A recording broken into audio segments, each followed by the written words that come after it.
Chairman Mulvaney, Ranking Member Chu, members of the Subcommittee on Contracting and Workforce, thank you for the opportunity to speak with you this morning.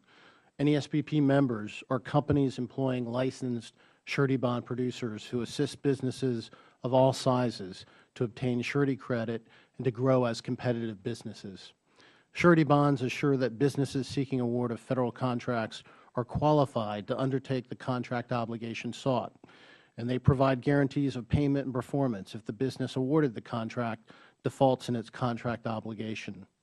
Bonds are statutorily required, and they preserve vital taxpayer funds and provide payment remedies to downstream parties, the subcontractors and the suppliers, in the event the prime contractor fails to pay them.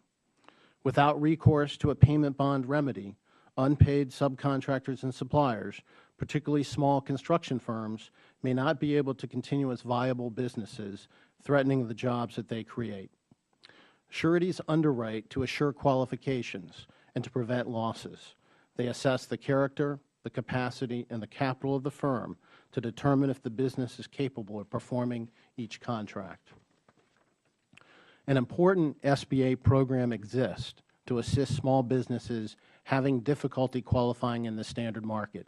Started in 1971, the SBA Bond Guarantee Program provides guarantees ranging from 70 to 90% to surety companies as an inducement to extend surety credit to firms that otherwise do not qualify in the standard surety market.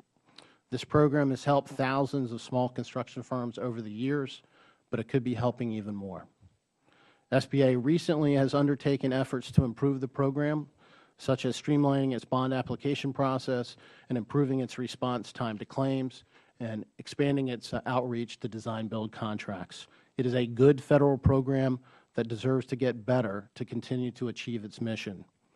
Among the enhancements that we propose are increasing the guarantee percentage to a uniform 95%, reducing the fees charged businesses and sureties to access the program, increasing the contract maximum from $2 million to $5 million, vesting discretion in the program administrator to assume program liabilities, and eliminating regulations out of keeping with prevailing practices of the construction and surety industries. Further recommendations are detailed in our written testimony. Revitalizing this program with statutory and regulatory enhancements will increase its effectiveness, directly benefiting small businesses seeking access to the public contract market. I now turn your attention to a bill, the Security and Bonding Act of 2011, H.R. 3534, which was introduced on December 1 by Representative Hanna and co-sponsored by Chairman Mulvaney. NESBP, along with 10 other national organizations, many of which are represented in this room, support H.R. 3534 as a critical and common-sense measure to protect small businesses and to assure the integrity of surety bonds on Federal construction projects when issued by individuals using a pledge of assets. Currently, construction firms may use one of three methods to furnish security on a Federal construction project. They may secure a bond written by a corporate surety listed in Treasury Circular 570. They may use their own assets to purchase and to post an eligible obligation, which is a public debt obligation of the U.S. government, in lieu of a surety bond, or they may obtain a bond from an individual if the bond is secured by an acceptable asset, which includes stocks, bonds, and real property. The role of the surety is predicated on its financial standing. Corporate sureties writing on Federal projects must possess a certificate of authority from the Department of the Treasury, which conducts a financial review of the surety and sets a single bond size limit for that surety. Corporate sureties are licensed in the states in which they conduct business and are required to obtain certificates of insurance in those states from state insurance departments. They are rated by private rating organizations such as AM Best, which publicize their financial strength and size. Individual sureties are not subject to the same level of scrutiny and oversight as corporate sureties and are vetted solely by contracting officers.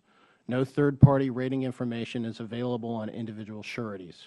If the assets backing an individual surety bond prove insufficient or non-existent, unpaid subs and suppliers are denied their statutory payment remedy.